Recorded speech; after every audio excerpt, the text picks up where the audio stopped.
Hi, and welcome to Quacks and Hypochondriacs. It is no secret that the majority of the population is either trying to live forever or trying to lose weight. And in the process, we are all starting to lose our minds. The good news is that one of our hosts lost her mind a long time ago. So why go it alone?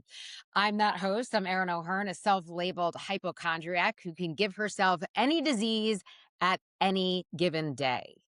And I'm Dr. William Farrow, self-proclaimed quack who spent the last 20 years undiagnosing this hypochondriac, separating science from snake oil and one bad diagnosis at a time. And today we are also joined by our special guest, Dr. Charlie, who will add a lot more than Dr. Billy will ever to this podcast. But they've been friends for a long time, so we're happy to have him. And the wellness culture, as you know, is really hard. So let's at least have fun while we're all trying to figure it out. All right, guys, let's get started.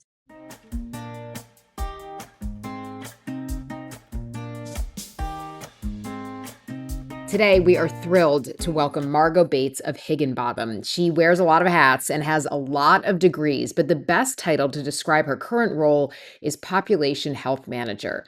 She, like many of us, wants the corporate world to start prioritizing brain health and mental health as a part of their strategy to create better productivity, retention, and of course, happiness. Today, we dive into practices that we should all be implementing in our professional lives, and we get her take on the Brain Economy Summit, which took place in Texas last month. Researchers, investors, and executives from all over the world gathered in the Longhorn State for a second year to establish brain health as a core economic and societal priority. Can a population with big, healthy brains lead to a big, healthy economy?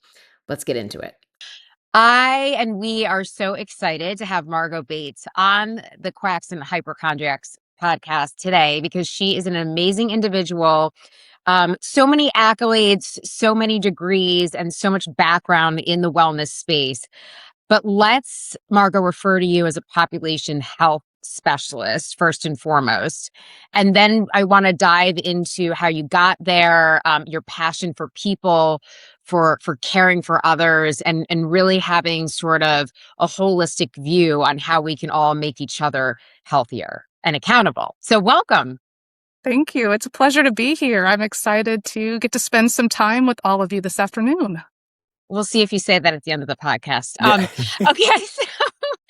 So I know you had quite a journey. Can you just start from the beginning and tell us how you got involved in the wellness industry? And I know you took some different pathways, and then there was a personal catalyst that sort of, had you change direction and really focus in on something specific.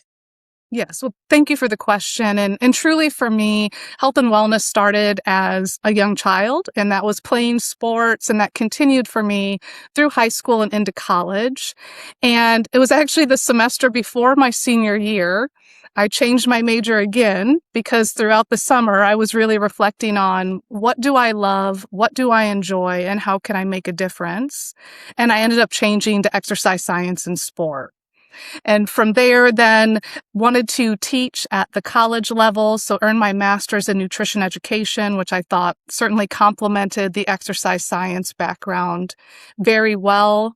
I've worked in medically based fitness centers as well as commercial clubs. I was a national trainer and presenter for Les Mills International, which is a group fitness company, for over 13 years and got to help inspire so many people around the country with the love of group fitness, not just the physical component, but that important social well-being pillar that we all vitally need as well.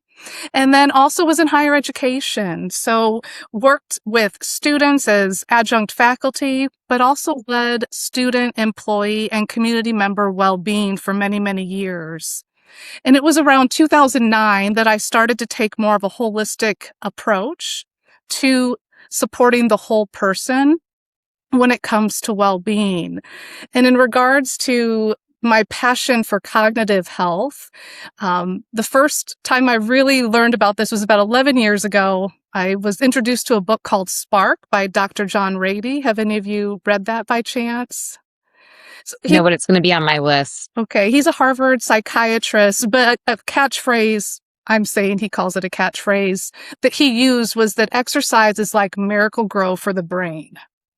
And because of the protein that's triggered, the BDNF, and that helps with basically enlarging also the hippocampus, which is our learning and memory center. So immediately thought, this is such an opportunity at the academic level, certainly for students, a little bit of movement before you go into a tough topic, a test, etc. You're going to be able to retain information better, etc.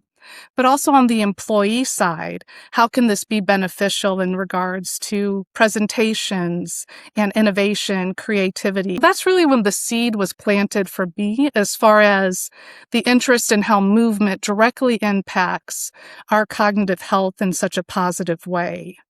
And then on a personal side, in about 2018, I started to notice some differences in my mother and her behaviors. And in time, she ended up being diagnosed with dementia, and she was living with dementia until she passed away just over 2 years ago.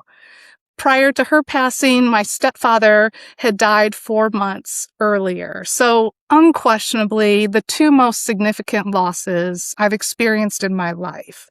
And I must say I've hit the jackpot when it comes to parents. So there's many lessons and all the guidance that they provided to me, I'm eternally grateful for.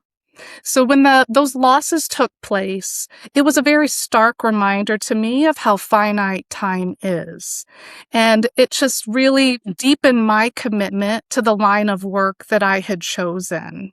At that time, I had relocated to Dallas. I was leading employee health and well-being for DFW International Airport, and loved everything that I learned, the relationships that I built, and the impact that I made.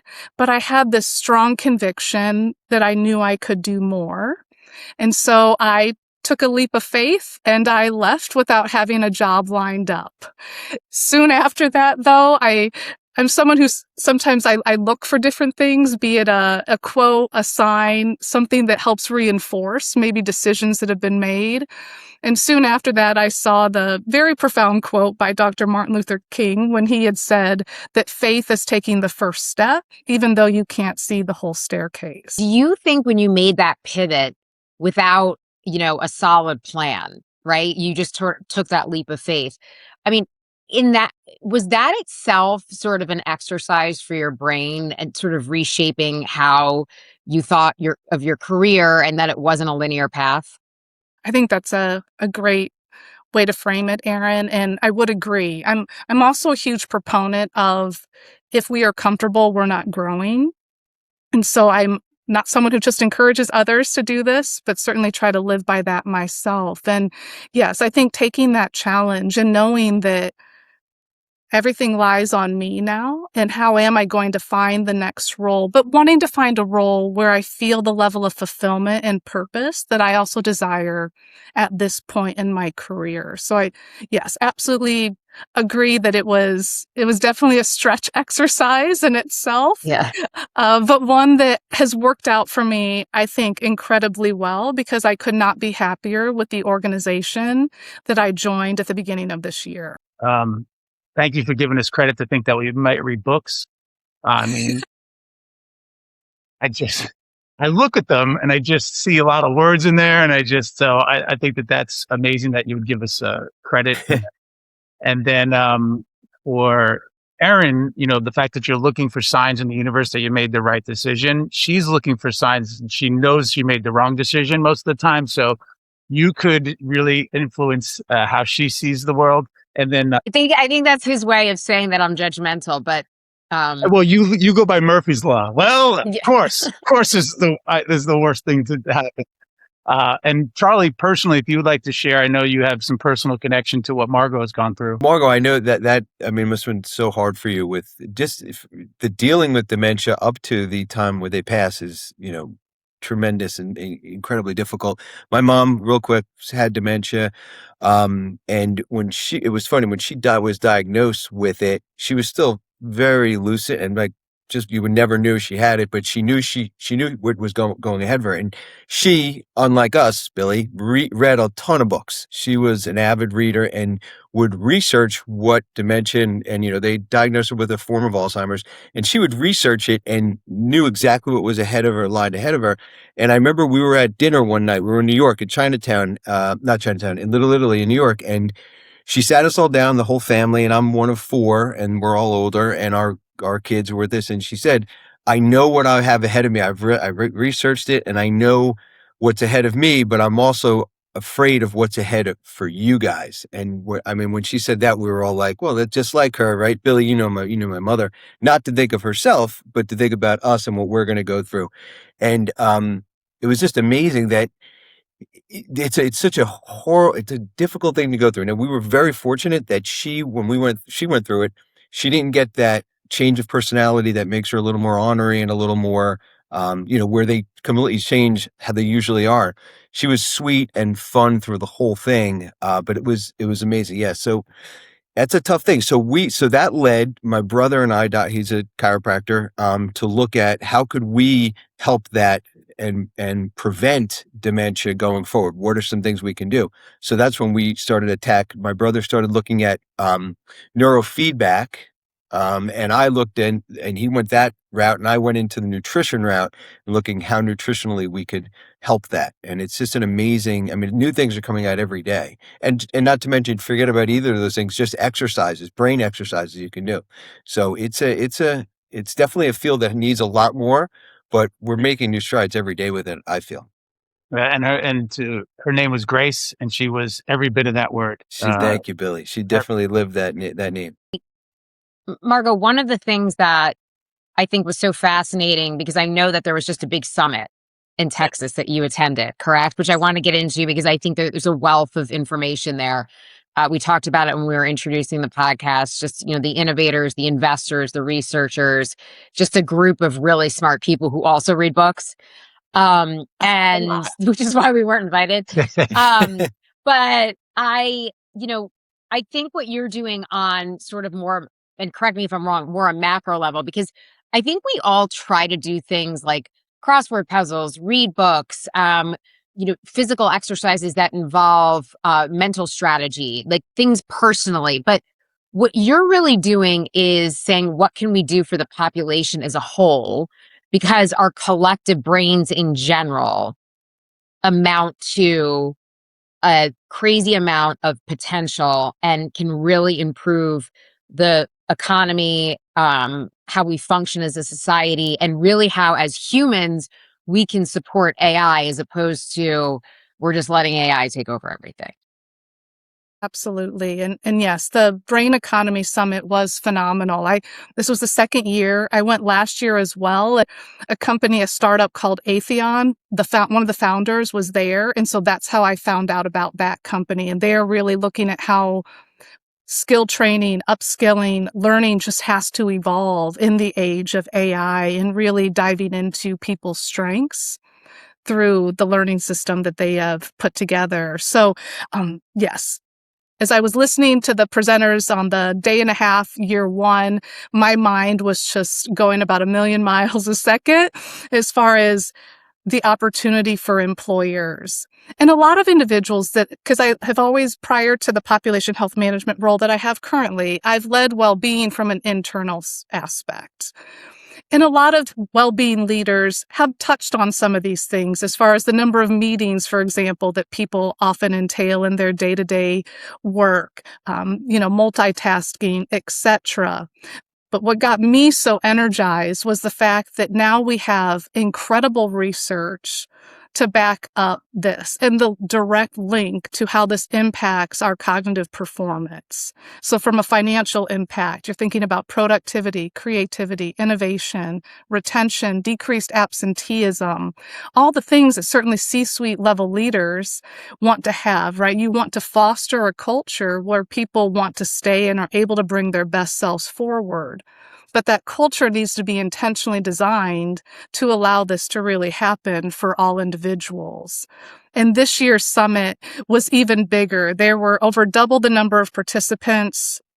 The presenters, again, were absolutely To be in a room with seriously the brightest minds in this space, it's humbling to say the least. And well, you can edit this out, but I by far was the least smartest person.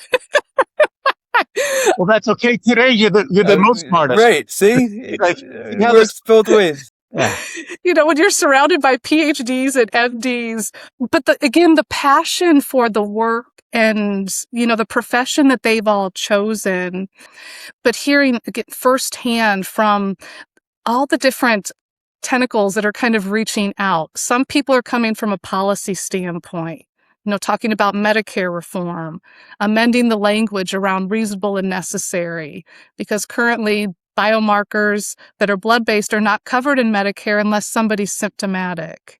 Well, the unfortunate thing with Alzheimer's and dementia is oftentimes the symptoms don't present until 15 to 20 years after those changes are already taking place in the brain. So we're missing a window of opportunity for people if we're not testing until later in life, for example. But also the opportunities from VC and private equity with the advancements of technology.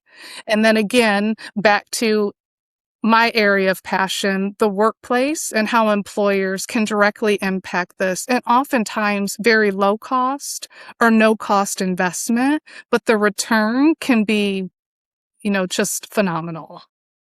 Yeah, Let me ask, go ahead, Billy. that's always the challenge with employer groups, because they want people to be healthy for two reasons: better productivity, absenteeism. They want to be able to retain their force, and so benefits and HR are always tasked with, hey, we got to do these things so we can make our population healthier and give great benefits. But then the other part of it is there needs to be an associated return on investment as well, oftentimes. So those two can be very conflicting. But at a basic level, you mentioned something on the call the other day about being interrupted at work. Would you go ahead and go into that thing? Because this is a practical one that we all can kind of take away with on the podcast, just to hear what you had to say about that. Absolutely. When I read this statistic, I was a bit floored, to be honest. But Gloria Mark wrote a book called Attention Span. And in her research, she found that when people are interrupted, on average, it takes 23 minutes and 15 seconds to get back to full focus on the task that you were working. So oftentimes the expectation is that we are to multitask, and we are constantly getting interruptions throughout our workday. So you think about, you get an email from somebody. I think I shared this with Dr. Farrow. You get an email, then maybe 3 minutes later, you get a ping, and then 3 minutes later, you get a text. We are not allowing people even time to read something, let alone absorb that and try to have a thoughtful reply in regards to the ask. And that is not how our brains are going to function at an optimal level. So promoting single tasking, allowing people to block their calendars so they can focus on, one particular task, or maybe it's more administrative tasks for an hour, and then it's an hour that's devoted towards deep focus work. So really that more head down, need to, be in the zone to really come up with the ideas potentially, or the innovation that you're hoping for. But at a cultural level, that needs to be supported. And it's a no cost thing, but behavior change is, I believe we're all very well aware, is not something that's easy to implement. So some of these ideas, it's a bit of a disruptor, right? Looking at disrupting current workflow processes. But I would argue that the outcome can be absolutely incredible on the other end of that, because of the work that you'll be able to produce, but also the fact that hopefully your employees will have a greater sense of purpose and meaning from the work that they're doing, which leads then to the retention and the culture that others want to join. I can see this in the personal life too. I have a friend whose wife will email him and text him, and then text him again to make sure he saw the email, and then call him. This friend might want to have his wife listen to this podcast because it's taken away from his tasks. This calls into question: is Slack good?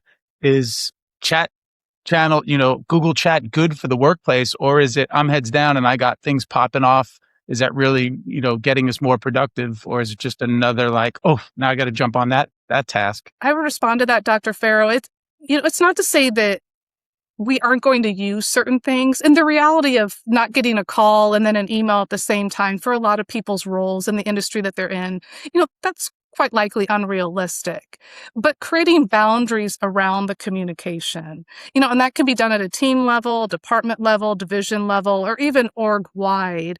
But I think that's a great starting point. So, maybe it's during the workday. If somebody has do not disturb as their setting, for example, honor that for somebody.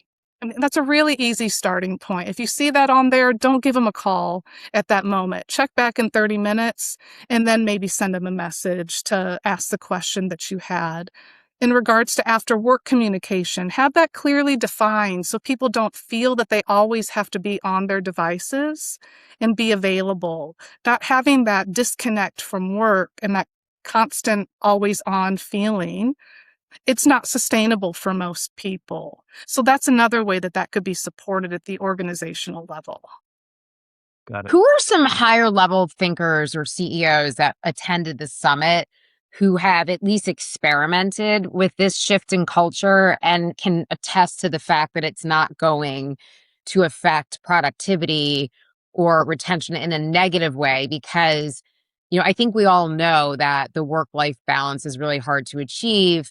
And in theory, yes, we could have all these tools in order to plot out our day and have certain times where we do deep focus work and we're not available. But then there's this pressure to always be on, as you said, because that has historically been a measure of success, right? Like the harder you work, the more hours you put in, the fewer amount of breaks you have, the better employee you are. So at the summit, were there organizations or companies or business leaders that said, no, we've really implemented this and we do have an ROI that is admirable?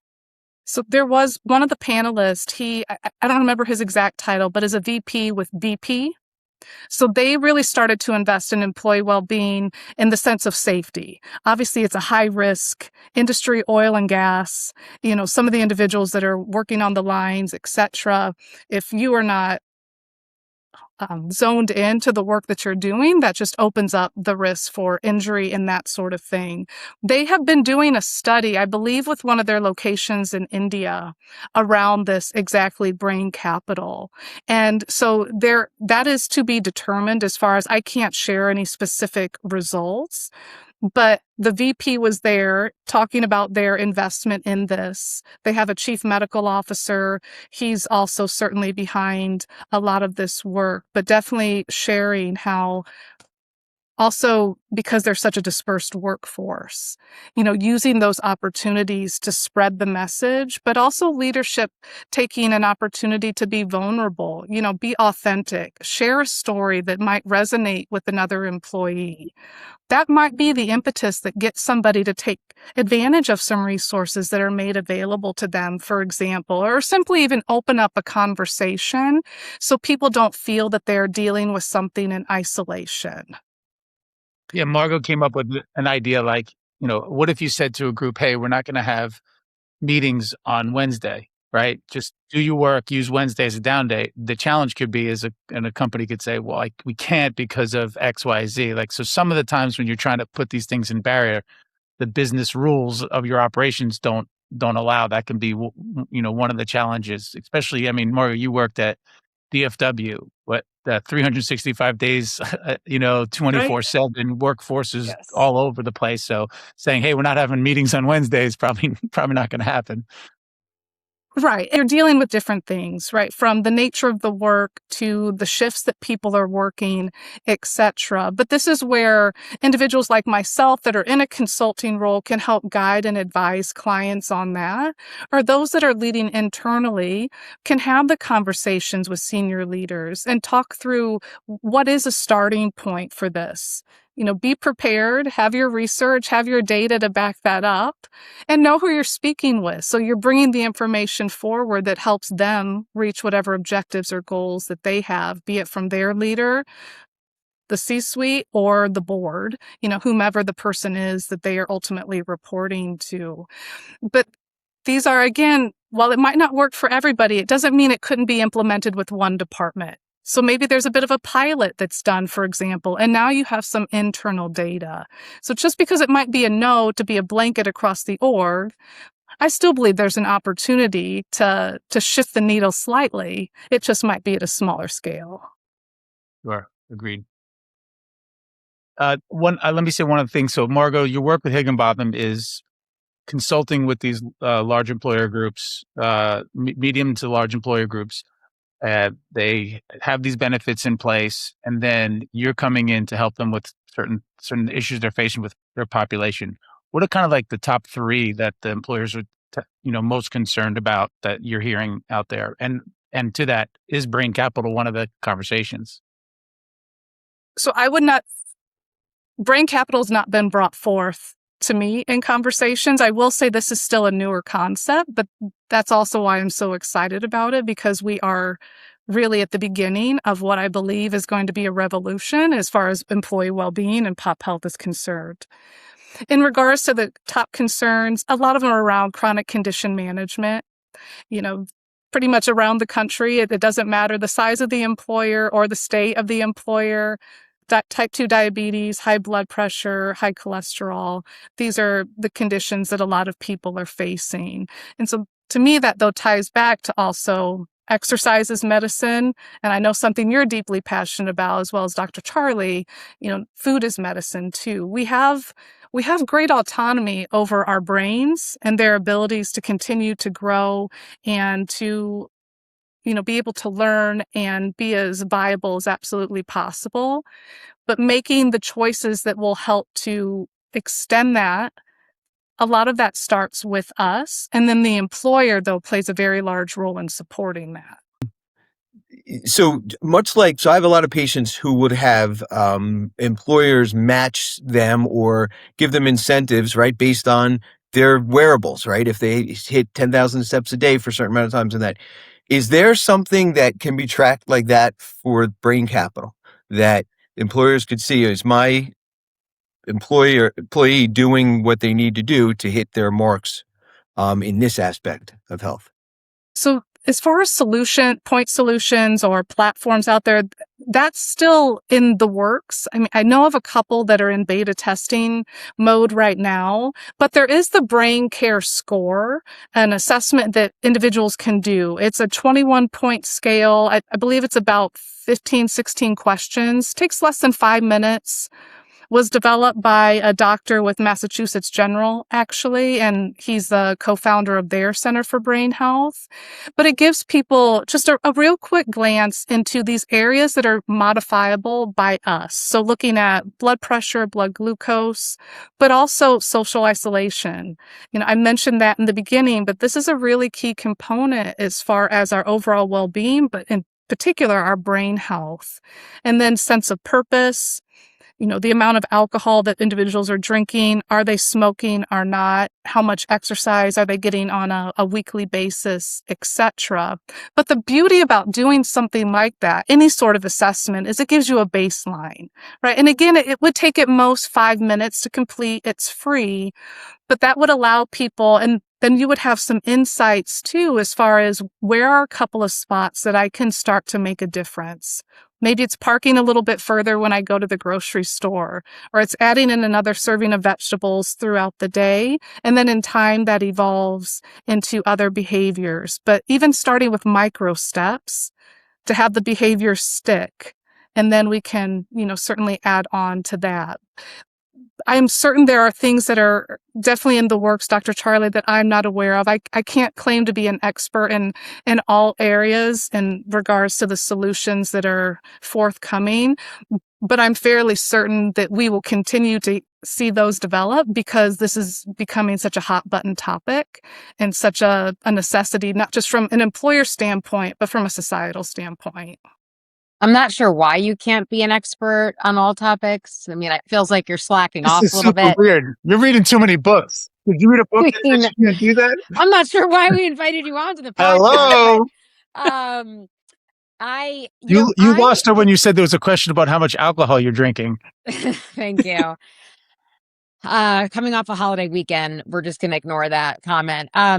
So I have a question about how this is applicable to all sorts of companies, organizations, and populations. Because I was speaking with someone in the public health sector last week, and a lot of us listen to different podcasts and we have different rituals. So it all seems very privileged, right? Because there's at the basic level, there's people that aren't getting the appropriate amount of sunlight, right? When they go out because of where they live, how much they work. So how do we apply that across the board? Not just talking about sea-level suites, like really talking about at every level. I think sleep is a great place to start.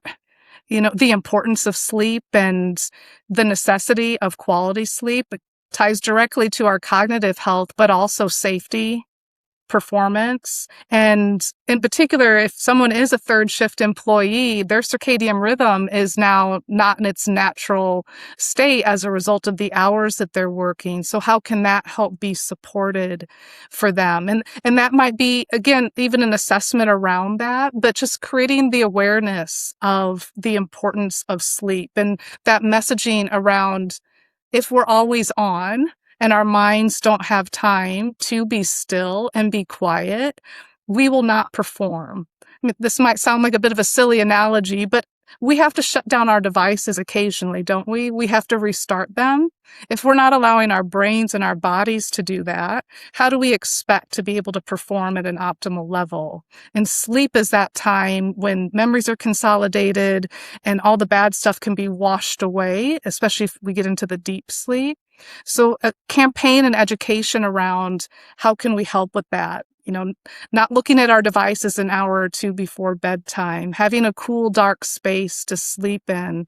Maybe it's doing a bit of gratitude, yoga, meditation, a few minutes prior to going to bed, whatever that ritual might be. And it can vary so much. It's not to say it has to be done the exact same way by every single person, but finding the routine that works for you. Because how great is it when you wake up and you feel rested in the morning? I don't think there's a greater feeling in the world, except maybe vacation with a couple of cocktails, Aaron. I don't know that. Thanks for giving me that. Aaron, I think you hit on something here that's I always try to weave into what we talk about is, are people getting the basics first? Because this biohacking is, like you said, it seems so exclusive. You got to have a lot of money, time, energy, and effort. You got to wake up in the morning, learn Sanskrit, get a red light therapy on your face, spend all this time and energy. But there was a guy recently on a podcast, German scientist, Dr. Nels, and he talks about Alzheimer's. And Charlie, are you familiar with this doctor at all? I'm not. Nope. Okay. Well, he has a book, so probably not. Does he have a TikTok page? Well, it does have a scratch and sniff. That's the only way I'll know. Yeah. Right. So anyway, he's a German scientist, and he believes that not only can Alzheimer's be reversed, but he believes that there's a missing element to this. We all suffer from a lithium deficiency. And he talks about how we're missing that, just like, we're missing it in the soil. And I hate to use the word microdosing, but he's not talking about microdosing. He's saying we only need a micro amount of lithium. And he's got all this research, and he says the reason why is because your hippocampus needs to keep building neurons and needs to keep changing cells. And he takes that research back to something called the law of the minimum. And the law of the minimum was discovered in the 1800s. Farmer basically saying, I found the minimum amount of nutrients that a plant needs to grow. So if it doesn't have these other things, you can throw all the phosphorus in the world at it. It's never going to get to where it wants to go. And so he's saying that because of our modern world, we don't have a lot of lithium. And that could be, in this one particular case, why it may be affecting the hippocampus and these other areas. It just can't be healthy. In addition to that, he brings out a really interesting anecdote that in the 1920s, they came out with soda, and they used to put this lithium into the soda. We might know it as the soda called 7-Up, because it got you up. Yeah. They then subsequently took it out. But, the law of the minimum, I think for most people really needs to be the common thread here. We all know the common thread of inflammation. We all know the common thread of the stressors of the modern society. So sometimes it's like, hey, before I go up here and ultra hack my lifestyle and ultra hack the human, I don't think most people are getting the minimum. I think that they're missing the minimum fiber, missing the minimum, anecdotes. No, agree. And I think that's not accessible. Like Aaron and you just restated, Dr. Farrell, we want it to be accessible. I mean, social determinants of health, they definitely impact individuals. So again, from an employer side, can you dive into that data a little bit more? So maybe if you have food on site, is there potentially a subsidy that could be offered to people, or a healthy catering policy that at least, for example, 50% of the food offerings are more nutrient dense? It's not to say that there can't be cookies or, a dessert on occasion, but let's make the healthy choice easier for people to select for them. Because to say we want blood pressure levels lower, cholesterol levels lower, but the environment is not helping to support that, it's going to be much harder for people to achieve. Agreed. And financially for the ROI, the tipping point has happened where medical care is so costly, medications are so costly that now it's an easy way to say, well, what if we just fed everybody at the office as healthy as possible, or if they are work from home, let them get healthy food delivered and prepared. Sometimes we give them boxes of groceries like, okay, you're not really helping me. You got me working 70 hours, but I don't have time to cook and learn how to cook a rhubarb, and we don't even know what that is. So I agree that for any time in history is the time to make the case for, food as medicine or a food first approach.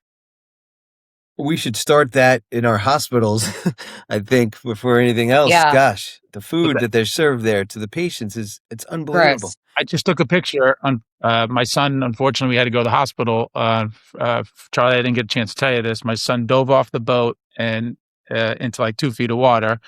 Luckily, he has a small compression fracture at T4, so that's good. But obviously, we were in there all night doing CT scans and ruling it out.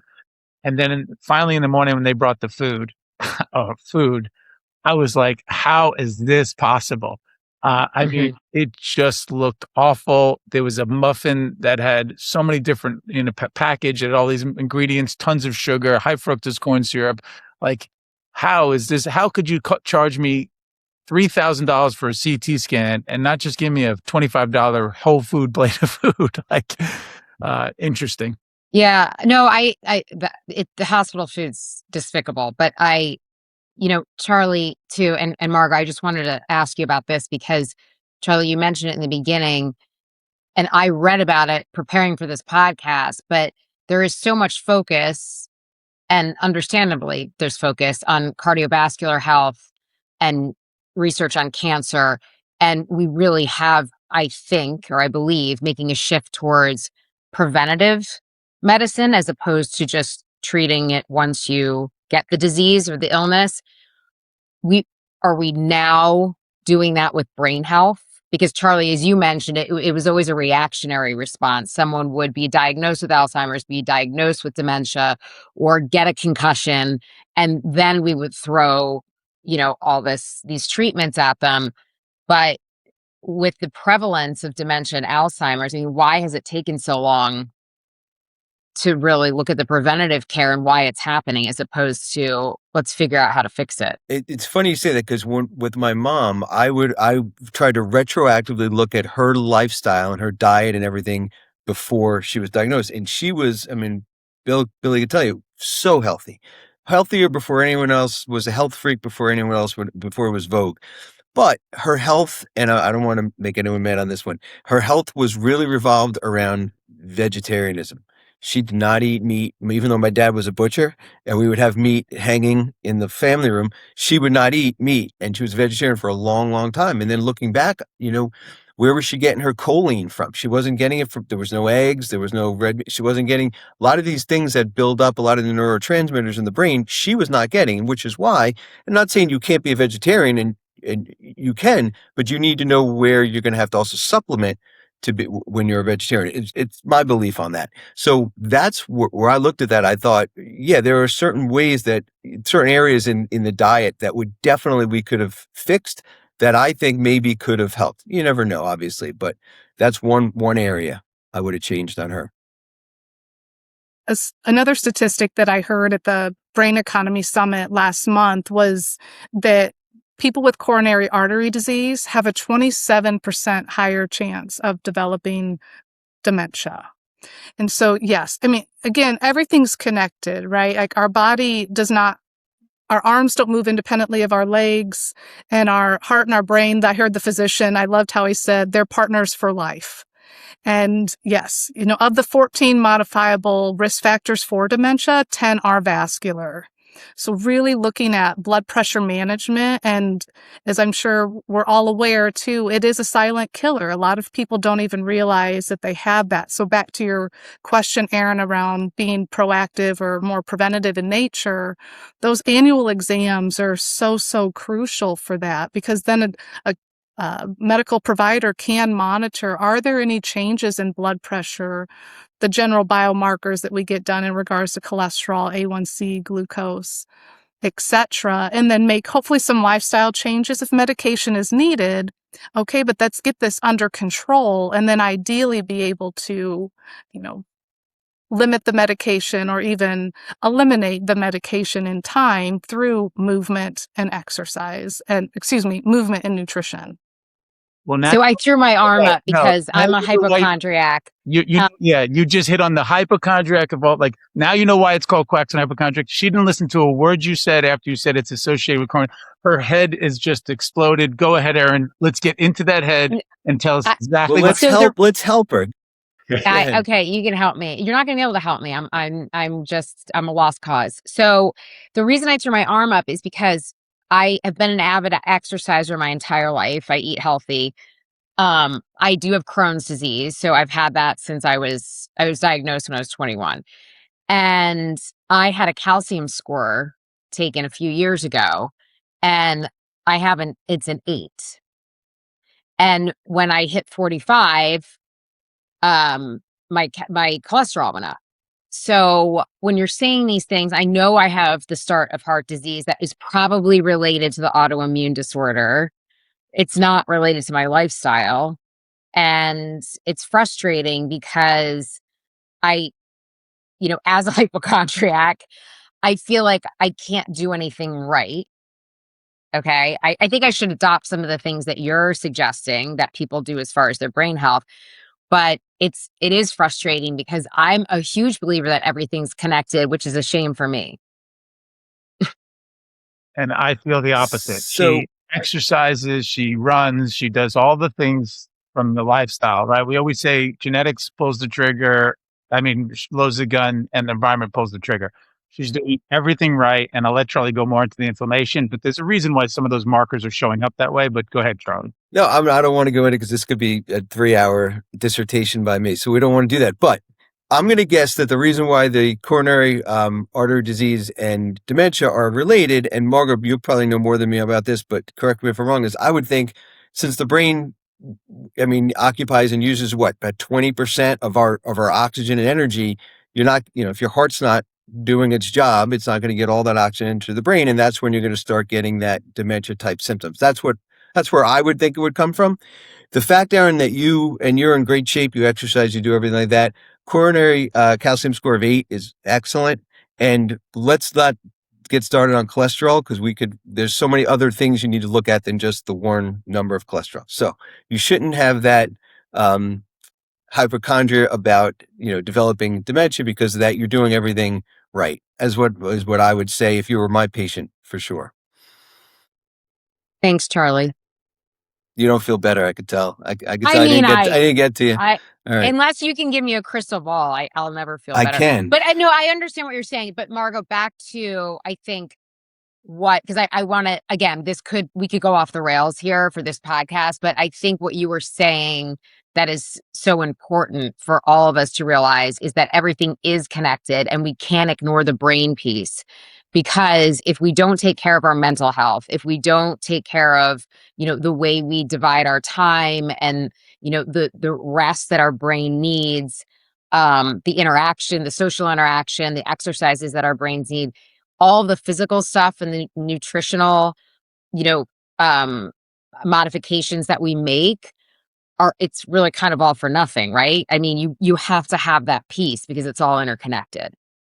I don't know if I would say it's all for nothing, but I agree that yes, we need to take that multifaceted approach to our life and just be, I would say, balanced with our approach to all the different pillars, the dimensions of well-being, however somebody wants to frame that. But absolutely, yes, the social connections are so important. I think, our former Surgeon General, right? That was kind of his gift, was the research that was done around loneliness being the next epidemic for people. So again, what are things that you can do to have not just more connections as far as social media is concerned or, being online, but where can you devote some time for meaningful conversations with people? And that might be just a couple of minutes potentially. But if you think about somebody, send them a text, leave them a voicemail, even if they're not available. When they return that call or text message, you might have just made their day, number one. But number two, you're going to now be able to have a conversation with them. And maybe it's catching up with somebody you haven't spoken to recently, or maybe it's someone that you connect with on a more regular basis.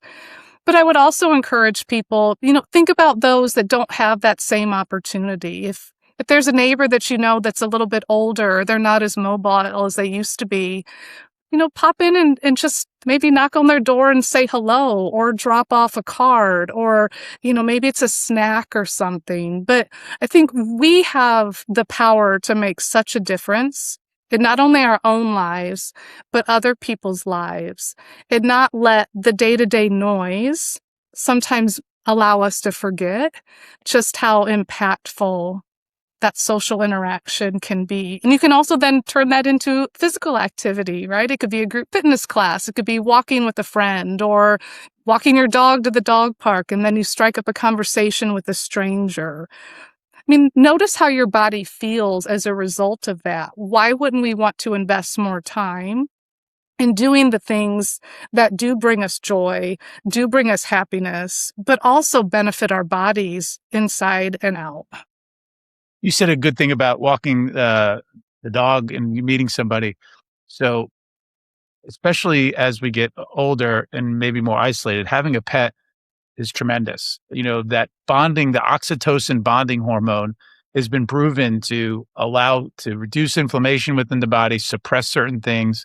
And then all the relationship you're talking about, just having a conversation with somebody, and better, what Zoom and these things do a little bit better than just a phone call is it actually helps release more oxytocin because you're getting the eye to eye visual contact. But that's what happens when you're snuggling up with a dog or something like that, is you're releasing the oxytocin. It's a huge, profound effect on cardiac. And Aaron, back to just kind of, everyone will always hear, I believe in the minimal effect. Just make sure you're getting the minimal amount of stuff every day and avoiding as much toxicity as you can so that your body's not constantly stressed and in inflammatory mode. It's the inflammation that's just going crazy here. So if your measurements, looking at your C-reactive protein, looking at the inflammation, I think and again, I'm not a medical doctor, I'm just a quack. I don't read books. This is the first time I've ever even seen a computer. Somehow I convinced 400,000 people to go through a food protocol, but focusing on just saying, if I just put my body in ease and have beautiful, nice relationships with people, care about others, and like you said, Mara, call that person you haven't talked to, it does so much for the human body, and then we can kind of biohack after that. I think you're a wealth of information. So I think, like, you mentioned one thing and we're all like, oh, what about this? What about that?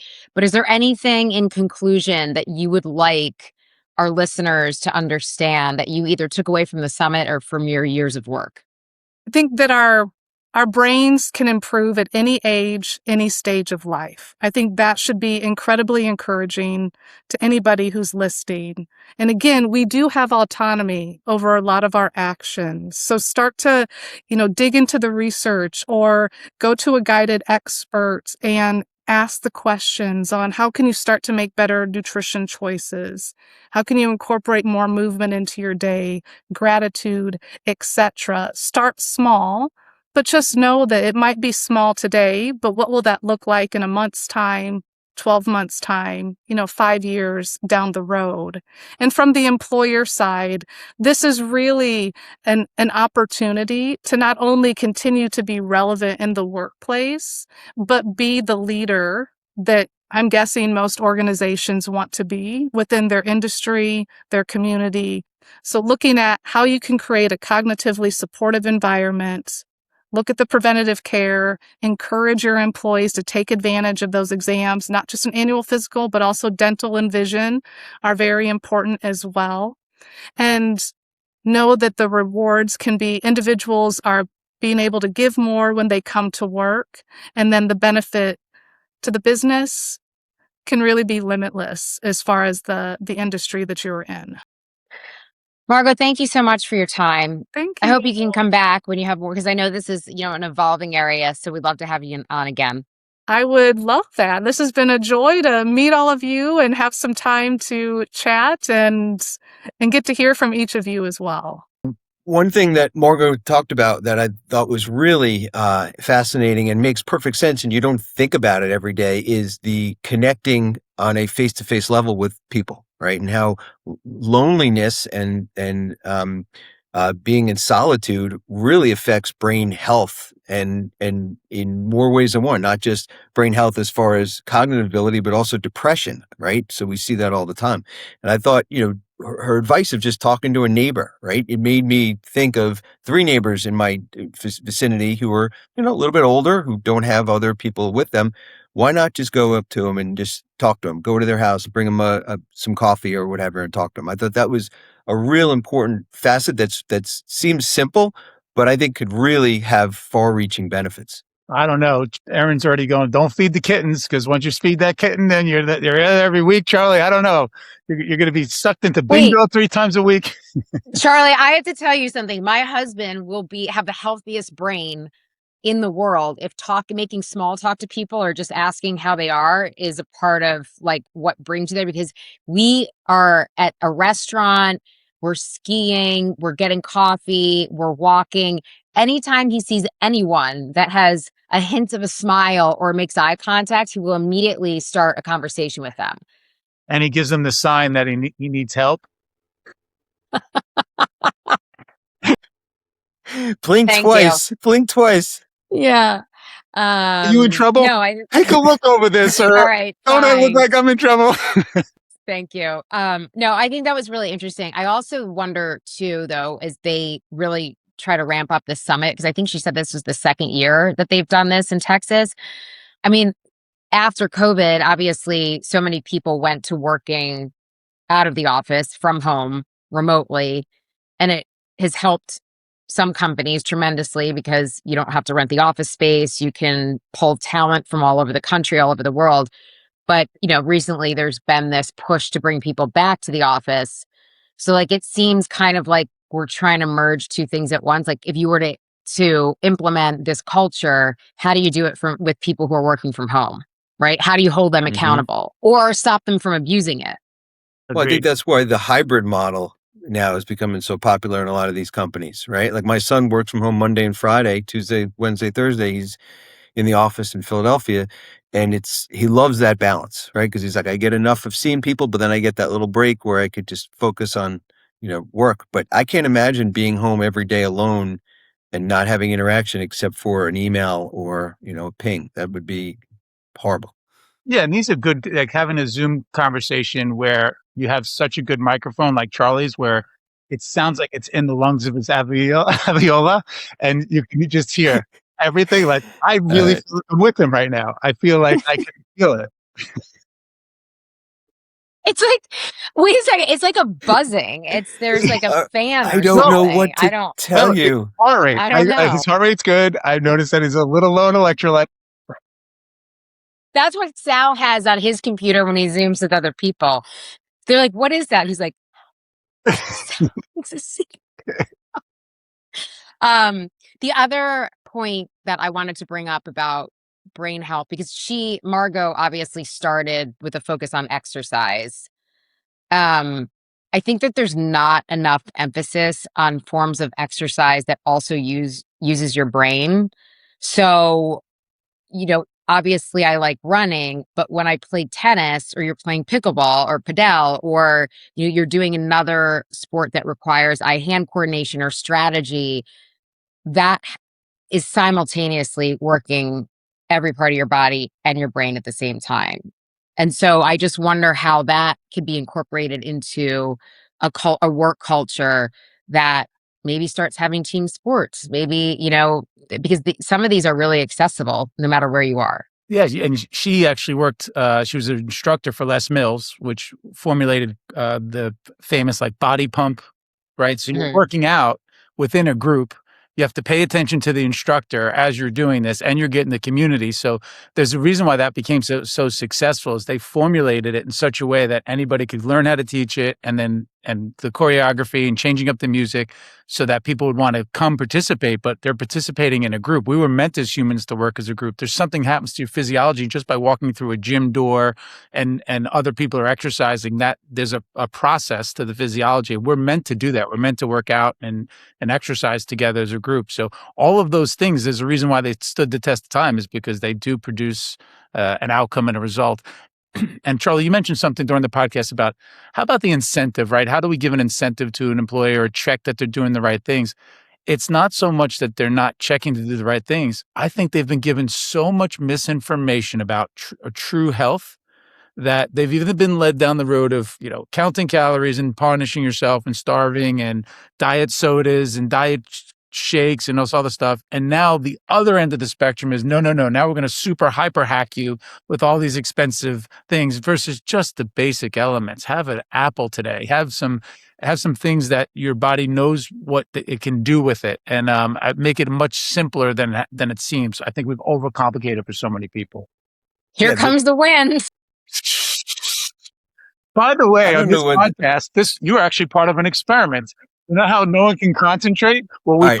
we put I got one more test. How about He's that? got a hand operating the fan. Like if you Is that any better? during this podcast, when we turn the noise off, you'll see you actually can learn something as soon as Charlie's noise comes in. Is that It's better? too late. Is anything work? Just for my own Are you dry boots? Are you at a mountain? I can't take it. Anyway, go ahead. What were you going to say? I don't know. I bet you don't remember. He's this little kitty cat on the other side goes, shh. All right, wait. I got to get us back on track for one thing. Wait, I do remember. All right, go ahead. No, go ahead, please. No, go. Go ahead, Charlie. There's a storm coming. You better hurry. All right. So we did get home from the shore yesterday, and my whole entire closet was destroyed. Every piece of, we have the built-in closets completely down. So I don't know, there might be some wind going on that's throwing that stuff off. I don't know. Billy, what were you saying? What were you saying? I don't know what's going on at that house. This is editable, right? We can edit all this. But this all right, is really thank funny. God. Right. Moving on. Hopefully the wind won't interrupt your thoughts on this. But so my biggest hang up about these summits is that if we're trying to convince people that everything's connected, right? And I want you guys to talk about the connection between gut health and brain health. But having these individual summits where you're just focusing on one area, I feel like reinforces, isolating and either preventing one thing from happening or, a couple of things. So, and I'm sure that's not what the summit entailed in its entirety. I mean, it was a couple of days, but we really have to start, I think, presenting it as one unit as opposed to dividing everything up and saying, here, let's focus on this. You're 100% right. I love that they're doing it, but by the same token, if you listen to certain parts of aspects of it, is this another way to say, "Ooh, we have another diagnosis that put medical fees and medications towards?" And again, medications save lives and they help people, but it seems that's where we've gotten into this issue where everything is so highly specialized now. And before you know it, you're 65 years old and polypharmacy is the norm. You're on 14, 15 medications. And so what I hope it does is this, I keep hoping that it says, all right, we have all these specialists and all this thing. We spend trillions and trillions of dollars on healthcare, more than any other nation in the world, and yet we're not getting something for it. So go back to the law of the minimum. And so I do think education on all of these things, if it anchors to the relationship building, the oxytocin we mentioned, the reducing inflammation in the body, all of these things are interconnected. And so I hope it does more of that and not just become another, hey, there's going to be $1 billion grant from the government, so we want to be the epicenter of that research. Keeping it Bye, simple Charlie. is exact. Hi. Here we go. You're going to make me forget what I was about to say again. Please stop. All right. All right. So Okay. keeping it simple is exactly what I think is needed, right? We have so many of these biohackers now. You go on TikTok and Instagram and you see all these different, as you said, Billy, not that I don't like it. I do it, right? Red light therapy in the morning, blue light therapy, um, uh, at night, things like that. It's not that to say that that doesn't work and it's not good, but if you go down to three things, and this is what I tell my patients all the time, and this is the question I ask them as soon as they come in every visit, three things I want to know: how is your diet? How are you exercising? And how is your sleep? And you fix those three things, and everything else I think will follow suit. For sure. And you don't need all the biohacking, right? And I think Billy, your company definitely takes care of one of those, but you talk about exercising, right? With your coaches talk about that. They talk about your sleep quality. So those three things, you fix those and you will lose weight, you will reduce inflammation. You could do so many different things just by fixing those three things. I That's think what I think. exercise is an expression of sleep and diet. If your diet is good, your microbiome's good, the circadian rhythms are working, and the plant soil is working, you'll get a good night's sleep. If you get a good night's sleep and your body was able to digest everything, your cells will liberate energy. And then when you have good sleep and energy, you're going to want to go do something with that energy. You're not so that Erin gets up and goes for a run, not because she's like, I have to go for this. Yes, part of you has become disciplined to do it, but you know what you get out of it. You have to get rid of that energy, otherwise you don't feel Mhm. great. And I try Right. the same way. You just without your workouts, you just feel like the day is off. But what came first was you were eating right and getting the right sleep and prioritizing more than just proteins, carbs, and fats. You're also prioritizing, hey, my gut health is really important. And Erin had to live through that. She was, with her Crohn's diagnosis. So I think that is the simplest, part. There's value in subtraction, right? So one of the things that I think creates such a mental stress, especially on young people, is this pressure to um, adopt a certain lifestyle based on what they see on Instagram. So that we wake up, we wash our face, we massage our lymph, like do a lymph massage or whatever they're called. Um, I make this shake with this amount of calories and this. It's overwhelming.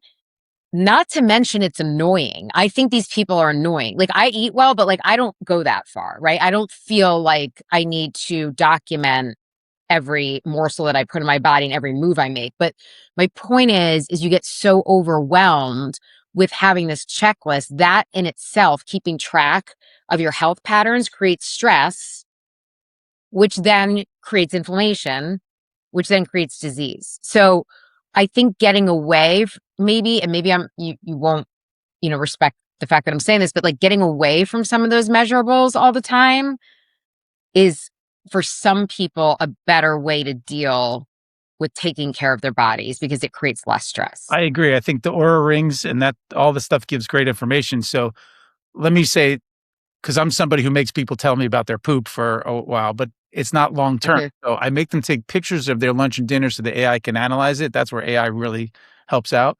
I want to know what their sleep is like. I want to know what their water is, their symptoms, and all the picture of food. So for 30 days, they can see how these things affect their sleep, their mood, their energy. Then we have them bring the foods back in one by one so they can figure out what works best for them. But the whole point is after 60 days, I'm like, I don't need you really tracking everything you do. You now have your own user manual. So I think to your point, Erin, most people get on these devices with one thing in mind. I have poor sleep. I need a sleep tracker. I have a weight issue. I'm going to just weigh myself every day or to my calories versus getting back to the holistic approach is like, okay, let's take into all those things into consideration, use it as data points, but not I'm doing something bad. Because what most people do is they do these things and then they fall for the latest supplement, the latest this, and none of it really changes long term. And then it becomes worse. It's like, why am I'm not going to keep tracking this because all it keeps telling me is I'm bad at what I'm doing. Or falls now I fall for the next phantom, thing out. Dr. Bill, anything very quickly before we wrap up? You said you went to the Jersey Shore to get coffee and you felt like you were using AI to get a cup of coffee. No, I feel like there's a generation that is very, um, not engaged when they talk to other people. And so when there are jobs that employ teenagers or young adults that don't require a ton of effort, they just simply can be done through kindness and making eye contact. Like that has become impossible because I think there's so much brain rot going on with social media. Well, I think it's interesting with the doctor, Michael Nels, the physician who did the research on lithium. So I want people to remember something to just maybe think about or look into when it comes to Alzheimer's, things like that, is think Jersey Shore, GTL, and instead of gym tan laundry, think gym tan lithium. And because you need to go to the gym and exercise, you need some sunlight to get that vitamin D exposure to your brain, and maybe there is something to having a little bit of deficiency in lithium. It might just be a good thing to look. It might be in a book somewhere. I don't know. I don't read them, but Hey, listen, that was so much fun. But to all our listeners, remember, this is not official medical advice. We're not physicians, and they're fake doctors. yeah, I mean, We have a lot of fun together, and they're very knowledgeable, but like not like medical doctors, not MDs. So, if you want to talk to if you want to, take any of our advice, talk to your doctors first. That's just the disclaimer.